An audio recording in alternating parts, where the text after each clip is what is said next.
Oi, pessoal. O Câmara Aberta de hoje fala sobre o papel da mídia na construção da sociedade, a importância da cobertura jornalística sobre os principais fatos a cada dia e como o Quarto Poder tem atuado aqui na Paraíba.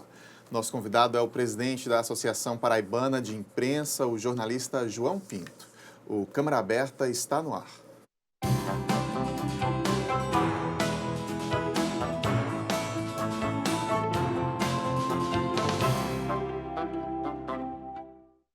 Você de casa que nos acompanha, seja muito bem-vindo ao nosso Câmara Aberta. O senhor também, muito obrigado pela presença, muito bem-vindo à TV Câmara.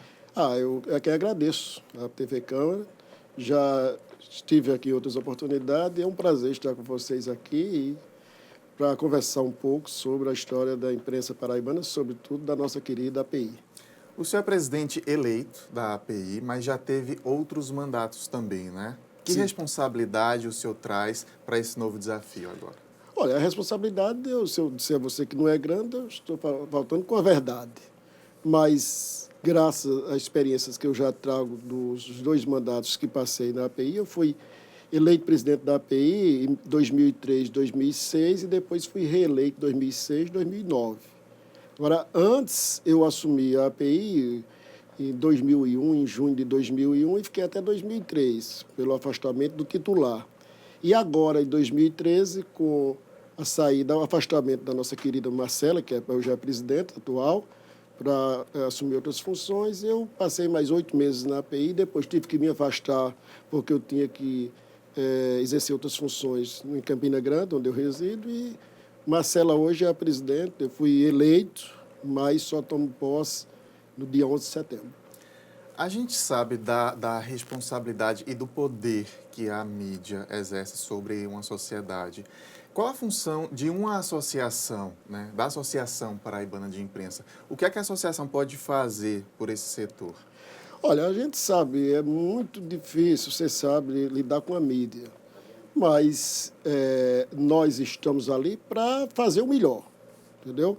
Primeiro, você tem que abrir a entidade para capacitar os profissionais de imprensa, porque até mesmo hoje com a internet, você vai se reciclando dia a dia, ou então você vai ficando para trás. Então, eu acho que eu vou ter um desafio grande, mas vou fazer isso, juntamente com os meus diretores, nesse terceiro mandato, para fazer curso de reciclagem preparatório, seminários, debates, trazer pessoas de outros estados, de outras regiões, para que possam interagir com os nossos colegas aqui local, para que nós possamos, como se diz, tocar o barco para frente e termos uma imprensa que eu me orgulho de dizer, é uma das melhores que eu conheço na atualidade.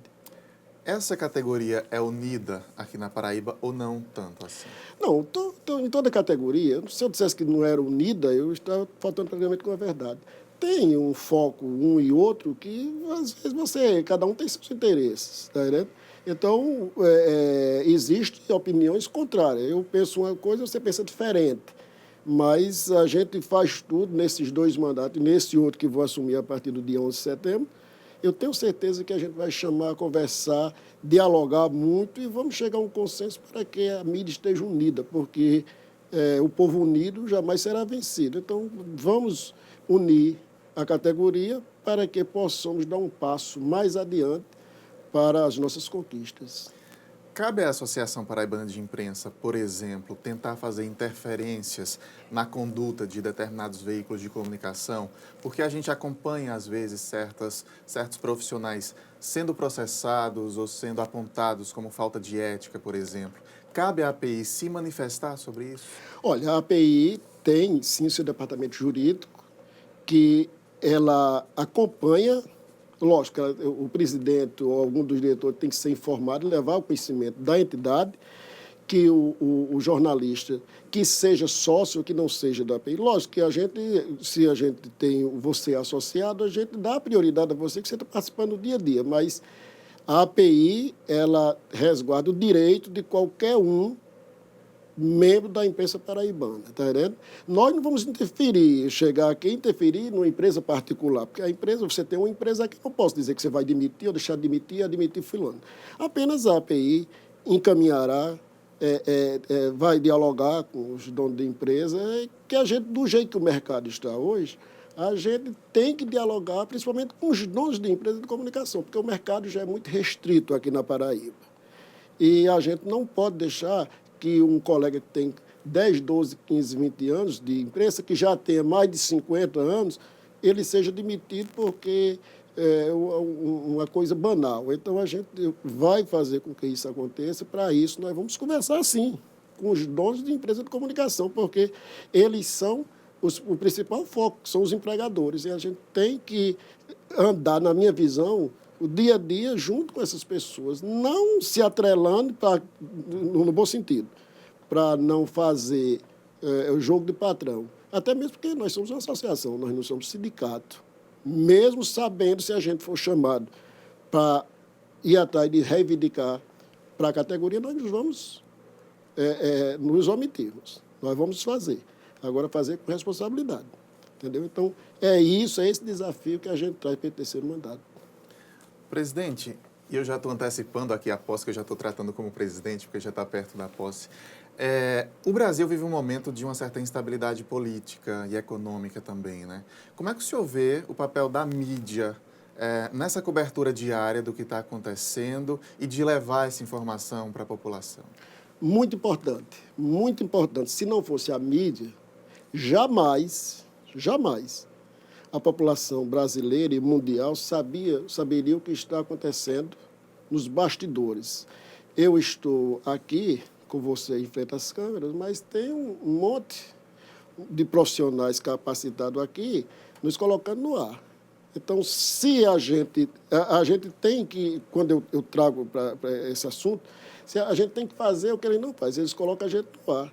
E nós vamos desenvolver esse trabalho e informar a população. Então, acho que a mídia, a imprensa brasileira, sobretudo, tem um papel fundamental, no meu ponto de vista, porque se não fosse a imprensa, ninguém sabia o que está acontecendo. Seja de bom ou seja de ruim, eu não sou juiz, eu sou jornalista, mas a justiça está aí para punir quem for culpado. Então, a imprensa tem um papel preponderante em tudo que está acontecendo. Porque, repito, se não fosse a imprensa, jamais a população saberia 5% do que acontece nesses escândalos que hoje já assolam o nosso país. Agora a gente sabe dos interesses pessoais, particulares de cada empresa, né? As chamadas linhas editoriais. De alguma maneira, aquela empresa pertence a um determinado grupo de empresários e há interesses econômicos ou políticos por trás. Como é que o senhor acha que a população, o telespectador, o leitor, o internauta, pode se munir, talvez, de alguma maneira, para saber filtrar essa informação que ele está recebendo? Qual deve ser o procedimento da pessoa? Olha, cada empresa tem sua maneira de trabalhar, de lidar. Nós, que somos os profissionais que pegamos no microfone da emissora de rádio, televisão, e na caneta, hoje não é mais caneta, no teclado, para você trabalhar no computador para ver seu material, você tem que fazer, muitas vezes você tem que fazer o jogo do patrão. Para isso, você não é uma pessoa, olha, você está fazendo porque você sabe. Quando a empresa é sua, se você tem um site na internet, então você coloca o que você quer, sua opinião. Mas se você tem mais 4 ou 5 empregados, ele vai adotar a política editorial que você, como diretor do site, do blog, que não deixa de ser uma empresa, você quer que ele faça a política, vá na política na direção que você quer. Então, muitas vezes, eu acho isso até meio errado.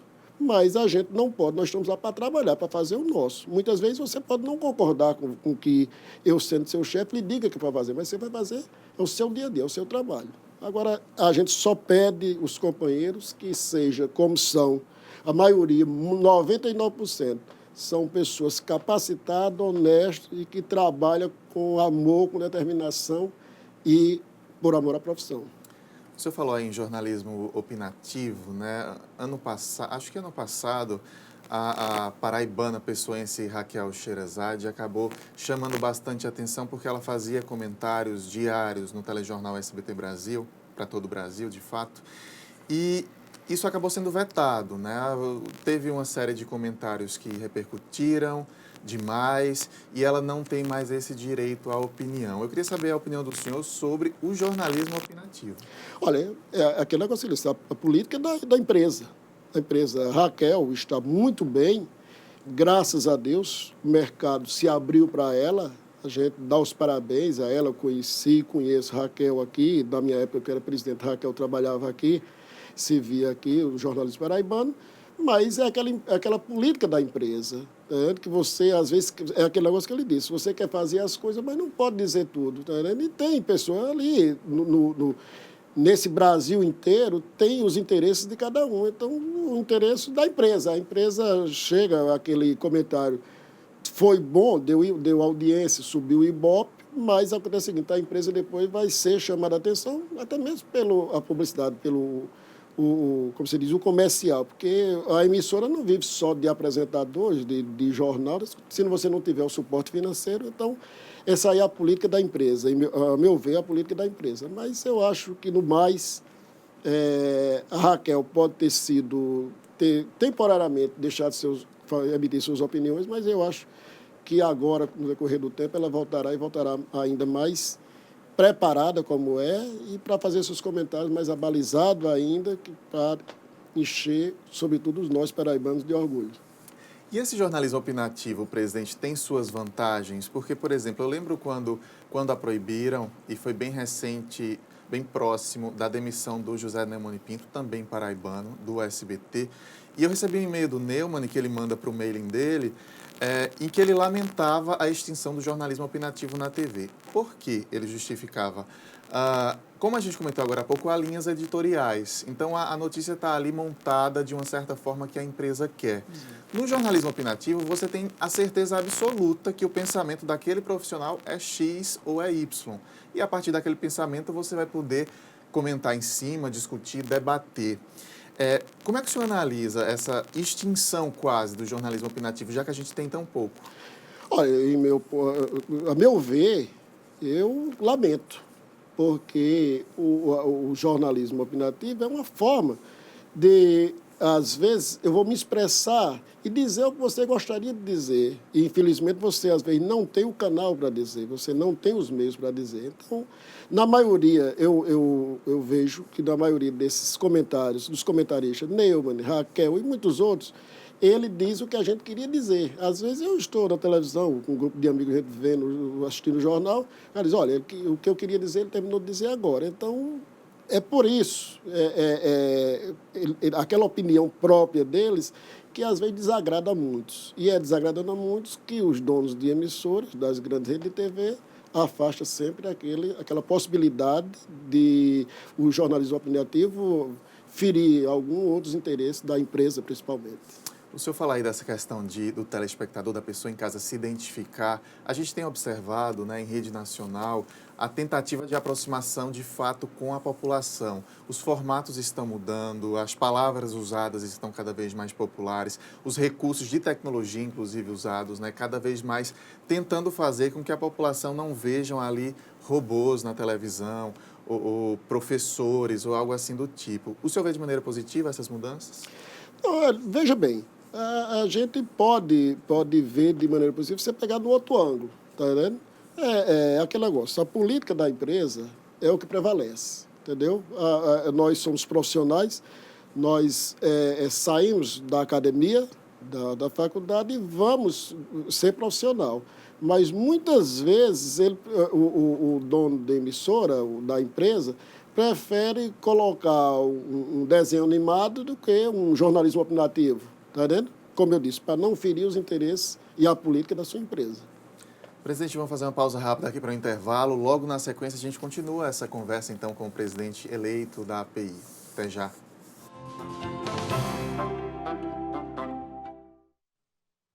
Leis curiosas pelo mundo. Você sabia que numa cidade do Canadá é proibido capturar peixe com as mãos? Tem também uma cidade na Inglaterra que não permite beijos nas estações de trem. Ah, e em Haifa, lá em Israel, você não pode levar de jeito nenhum um urso para a praia. Existem leis que você não conhece, mas as de João Pessoa você pode conhecer. Acesse o site da Câmara Municipal e veja todas as leis municipais e os projetos que estão em tramitação na Câmara. Transparência é cidadania e a gente leva isso a sério. Você fica constrangido quando encontra uma pessoa com deficiência? Então, está na hora de mudar. Deficiência não é doença e essas dicas são para você. Ao caminhar com uma pessoa que tem deficiência física, procure acompanhar o passo dela. Mantenha muletas ou bengalas sempre próximas. Se presenciar um tombo, ofereça ajuda, mas antes pergunte como fazer. E ao planejar um passeio, verifique antes se existem barreiras que possam impedir a passagem do cadeirante, como escadas e banheiros não adaptados.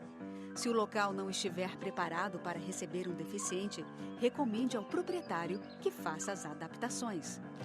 Cidadania é saber conviver com as diferenças.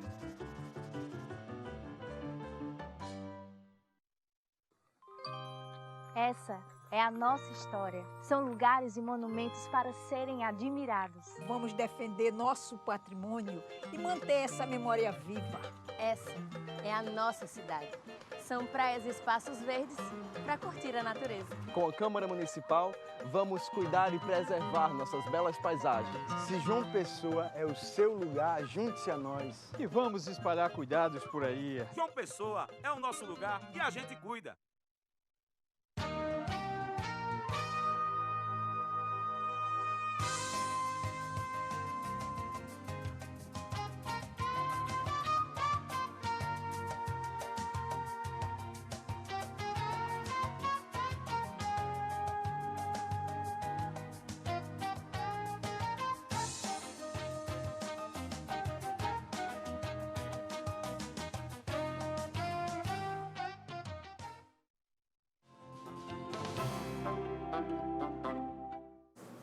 Câmara Aberta está de volta, hoje recebendo o presidente eleito da Associação Paraibana de Imprensa, o jornalista João Pinto.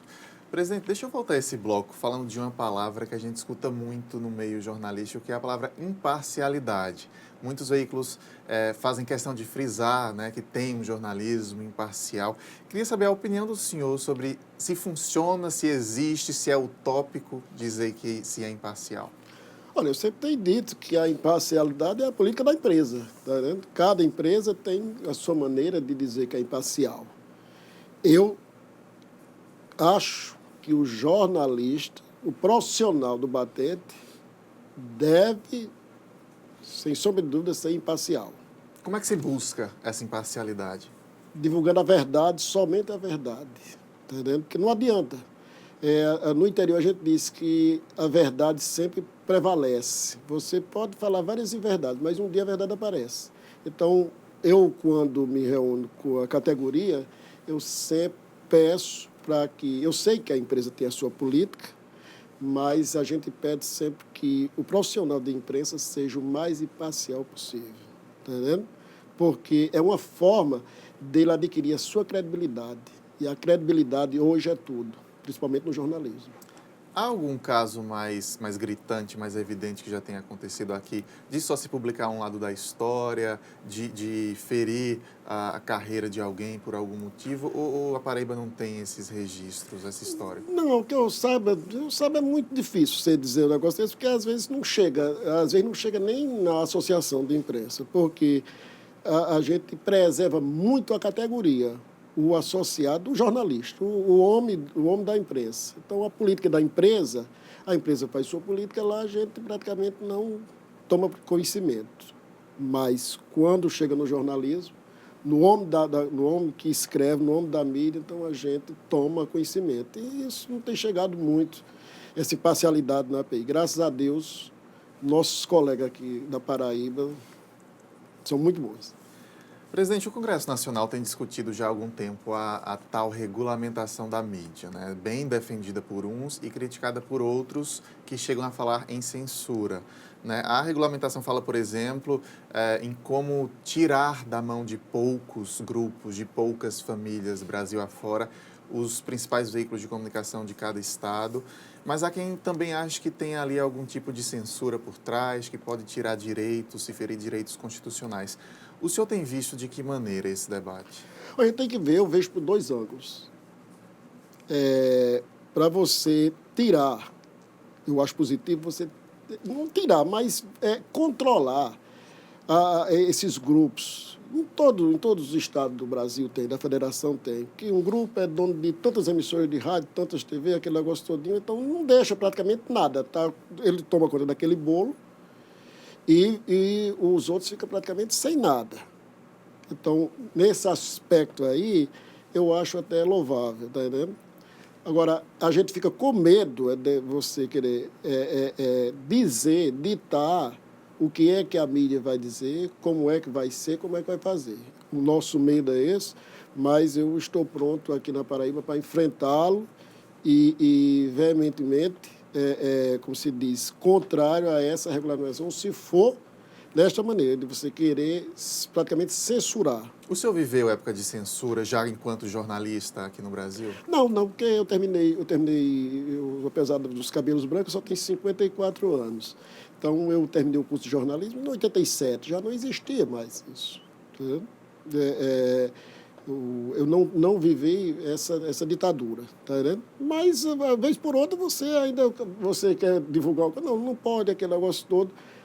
A gente até que admite, como ele disse, mas vamos ser vigilantes diuturnamente aqui para que essa regulamentação da mídia não respingue no profissional do que você deve ou não dizer, tá entendendo? É como ele disse, quando a gente vê por aquele ângulo de você não dar mais poderes a quem já tem demais, o aglomerado de empresas, não é só na Paraíba, Pernambuco, enfim, todos os países, em todos os estados da federação existe isso. Nessa parte aí que a gente acha louvável para que não crie aquele monopólio de uma pessoa só ser dono de 15, 20 empresas no estado como a Paraíba. Que reflexos o senhor acha que pode acontecer numa sociedade em que a liberdade de expressão é vetada? E a gente tem alguns vizinhos, por exemplo, aqui, vizinhos do Brasil, que se dizem democráticos, inclusive, mas que a mídia é completamente regulada por um governo. E, pelo menos, vendo de fora, vendo daqui do Brasil, a gente vê um país cheio de problemas e de um povo sem sequer ter acesso à informação. O senhor acha que males isso pode trazer para um país se viesse a acontecer no Brasil, por exemplo? O maior mal possível, que é o de censurar a informação, de você ser filtrado. Imagine, eu estou aqui na TV Câmara e eu estou concedendo essa entrevista e chega um diretor aqui e diz, olha, você vai retirar essa parte disso aqui que eu não gostei. Então, você não pode, a gente lamenta, e eu acredito, e sei que aqui no Brasil isso não vai existir, entendeu? Mas você não poder emitir sua opinião, tá vendo? A gente tem países aqui, nossos vizinhos aqui, que faz isso. Não adianta aqui estar nominando, porque todos nós e o telespectador sabe disso, tá vendo? Então, como se diz, não concordo com isso e tenho certeza que os meus colegas e toda a imprensa mundial também não concorda com o que acontece nesses países ao qual você está se referindo. Deixa eu aproveitar a sua presença para pedir opinião também sobre outra questão. A gente vem falando já nessa entrevista sobre as linhas editoriais. Nos Estados Unidos, por exemplo, durante eleições, né, durante processo de campanhas eleitorais, os principais veículos de comunicação demonstram claramente um apoio. É aberto. De fato, os grandes jornais, as grandes TVs, você entende que ele está apoiando o candidato democrata ou o candidato republicano. Aqui no Brasil, isso é velado, mas a gente fica muito claro. A gente sabe se tal TV apoia o candidato do vermelho e tal jornal o candidato do azul. O senhor acha que funcionaria aqui no Brasil ser mais aberto? Ou isso já é, de certa forma, meio escancarado, tentam só ali disfarçar de alguma maneira? Olha, eu acho o seguinte, se fosse, na minha opinião, eu prefiro o modelo dos Estados Unidos, porque tem 8, 10 candidatos agora, que já apareceu lá, E já tem deles que já conseguiram capitanear vários milhões de dólares para a sua campanha. Quer dizer, um dinheiro que a gente sabe de onde veio aquele negócio todinho. Aqui no Brasil, existe isso, só que, me desculpa a expressão, camuflado, que você chega, você é um determinado candidato, você tem um potencial e você recebe como se fosse um caixa 2. Tá vendo? Na minha opinião, os Estados Unidos estão certíssimos. Se eu tivesse como fazer aqui, se fosse eu que determinasse aqui, no nosso Brasil, é melhor você arrecadar e dizer, tornar público. E outra coisa, as empresas nos Estados Unidos, a Rede TV, ABC, outras emissoras, ela diz claramente com quem está. E aqui elas não dizem, mas todo mundo sabe, pela linha editorial. Entendeu? Então, eu acho que o modelo americano seria melhor do que esse que nós temos hoje no nosso país. Presidente, e sobre a obrigatoriedade do diploma de jornalismo para exercer a função? Esse debate se arrasta já há vários anos. A gente sabe que profissionais, às vezes sem a formação superior, estão ocupando aí as TVs, os jornais, enfim. Qual a opinião do senhor a respeito? Olha, eu venho de uma família muito humilde. Quando comecei a estudar, só para fazer um breve comentário aqui, só para você ver como eu sou a favor do diploma. Quando eu vim do interior, do Vale do Piancó, para estudar em Campina Grande, eu estudava um semestre e ia trabalhar o outro no interior para pagar o semestre seguinte, porque naquele tempo era a Universidade da Região do Nordeste. Não era estadualizada. Então, eu estudei um período e o outro tive que trabalhar para conseguir o dinheiro. Por quê? Primeiro, eu não tinha conhecimento em Campina Grande e tinha que ter um fiador para que você tivesse o crédito educativo. Então, não tinha como fazer. Então, eu fiz isso. Então, se eu tive essa dificuldade toda para chegar no curso de jornalismo, eu não posso ser contra o diploma. Eu sou a favor do diploma. Agora, existem profissionais que não têm diploma, mas têm o direito adquirido. Você tem que direito adquirido porque naquele tempo não precisava de diploma de jornalismo. Mas depois da faculdade de comunicação em Campina Grande, João Pessoa, eu estou falando aqui no estado da Paraíba. Hoje já tem Patos e outras cidades aqui mais. Então, eu acho que o diploma tem que ser obrigatório. Por quê?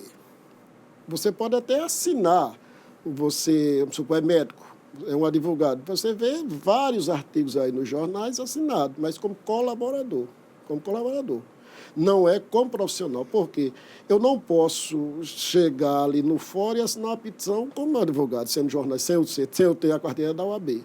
Eu não posso passar uma receita para você se eu não sou médico, que não tenho CRM, e assim por diante. Então, como é que o outro que vem de lá, que não é nada, que apenas tem o conhecimento, tem a técnica, não é regulamentado, entendeu? Então, por isso que eu sou a favor do diploma. E vou, sim, depois que assumir a API, depois do dia 11 de setembro, vou a Brasília, estou convidando outras pessoas da Associação Campinense de Imprensa, da Associação de Imprensa de Patos do interior, para que nós possamos tomar conhecimento como é que está